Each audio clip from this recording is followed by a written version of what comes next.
It was a normal Sunday morning, with James Carlington and his wife Sarah coming back from a relaxing morning at church.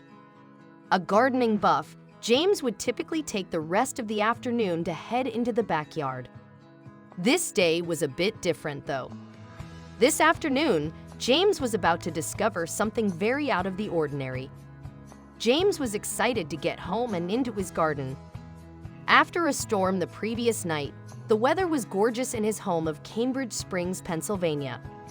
The sun was shining and there was a slight breeze, the perfect conditions to spend a relaxing day outside enjoying his favorite hobby. They got up, made breakfast, and went to church. James and his wife got up early that Sunday, made breakfast, and were out the door to make their 10 a.m. church service. After the service, the couple came back to the house to do chores. A very normal Sunday. Little did James know, but his relaxing Sunday afternoon was about to turn into anything but. He was about to discover a very strange bubble located underneath his back lawn. So he began making a list in his head of what had to be accomplished in the flower beds that day. A strange hissing noise was coming from the yard. He asked Sarah if she heard the noise. She did. It was a strange hissing sound they'd never heard before. The sound brought James to the backyard. James decided to search around the house to try and figure out what could possibly be making the weird noise. Neither he nor his wife had ever heard anything like it, so it probably wasn't a leak of some kind. Following the sound, James finally made his way to the backyard. There, he paused. When James finally got into the backyard, he stopped. It looked as though his grass was breathing. There was a huge bump, and it was definitely moving right before James's eyes. He had no clue what it could possibly be. He knew one thing for sure, though. Whatever it was not there the day before. James poked the grass with his foot. On reflex, James jumped back. He and his wife had no idea what it was. Even though it moved under his foot, James was more curious than afraid. James continued to jump on it. And while nothing happened at first, that was about to change. One last jump and James heard a horrible unhinged sound coming from beneath his feet. All of a sudden, a loud pop filled the air, and the grass beneath James began to grow higher. Sarah began filming everything. They still had no idea what would pop through the ground, but one thing was sure, James was about to burst the bubble. James came up with a new plan. He went to his gardening shed and grabbed one of his tools. He stood on top of the mass yet again, this time poking at the ground with the sharp tool. Finally, James was able to pierce the strange bubble that had grown in his yard. Murky water erupted from the bubble. It almost looked like an underground water fountain. James and Sarah had no clue where it came from. James noticed something else in the ground. For 15 minutes, the water kept streaming out of the ground. James had never seen anything like it. After the water finally stopped, the couple wasn't sure what to do. That's when James spotted something else in the ground, something that wasn't there before he burst the bubble from above. James spotted a black piece of plastic. After the water was gone, James began to come up with a plan. Digging around the plastic wasn't working either. Since the plastic was stuck in the ground, James ran back to his gardening shed and grabbed a shovel. Digging into the grass, James thought he was making some progress.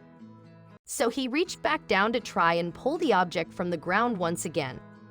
Still, it didn't budge. The bag was way bigger than he thought. From the looks of it, the plastic looked as though it had been there for years. James was trying to be gentle digging around it, but the object just wasn't budging. To his amazement, it looked as though the plastic wasn't a garbage bag at all, but a sheet that covered his entire yard. James pierced the plastic with his knife.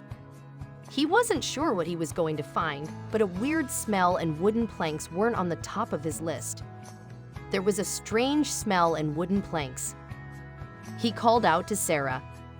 Walking outside, she was astonished to see their yard in complete disarray. She was about to start yelling at James about ruining their lawn. The two of them stared at the wooden planks, unsure what to do or think about them. That's when Sarah spoke, telling James that there seemed to be door handles on the planks. Startled to see that his wife was correct, James went over and started to bank on the planks. Neither had seen anything like it before. James got back to digging. His mind was racing with different scenarios of what could possibly be under the wood. Was it an old bunker? Or maybe a crypt of some kind? Finally, James broke through and the door opened. Underneath the planks of wood was an old staircase that was pretty much falling apart. What James saw shocked him. It looked to be an old wine cellar with some funky-smelling bottles lying around. The cellar smelled like sour milk and looked as though it had been buried for quite some time. There were even old bottles on the floor collecting dust. How did the house's blueprint have zero mention of an underground wine cellar? Reaching down into the cellar, James grabbed one of the bottles, and his eyes popped out of his head when he read the date. The bottle dated back to the early 20th century. And after some digging, this time in the books, James and his wife learned that the wine cellar was built without planning permission. Because the structure was technically illegal, the people who built it had to shut its doors and bury it. While the wine cellar made sense, James and Sarah still had no clue what the giant black plastic tarp and the original bubble were. The bubble spewed water and flooded their yard after all. After some research, James and Sarah learned why there was a black plastic sheet under their lawn. It was so the owners who built the illegal structure wouldn't have to pay a hefty fine to demolish it entirely and replant grass in its place. Instead of demolishing the structure and replanting grass, the previous owners decided to lie a black plastic tarp over the entire lawn. This way, they could easily pour soil on top of it and plant grass seeds. It was the easiest and cheapest way to keep the appearance of the lawn flat. They then learned that the bubble that started everything was called a lawn blister. This phenomenon typically happens in lawns that have a plastic sheet over the old yard. It's a rare occurrence, but water can sometimes become trapped between the plastic sheet and the grass, resulting in a bubble or blister. In James and Sarah's case, the huge storm the previous night definitely played a part in the excessive amount of water that built up under the plastic. Thankfully, James was in no danger when he was poking, prodding, and jumping on the lawn blister. What started out as a normal Sunday for James and Sarah turned into a whirlwind of mysteries surrounding their home.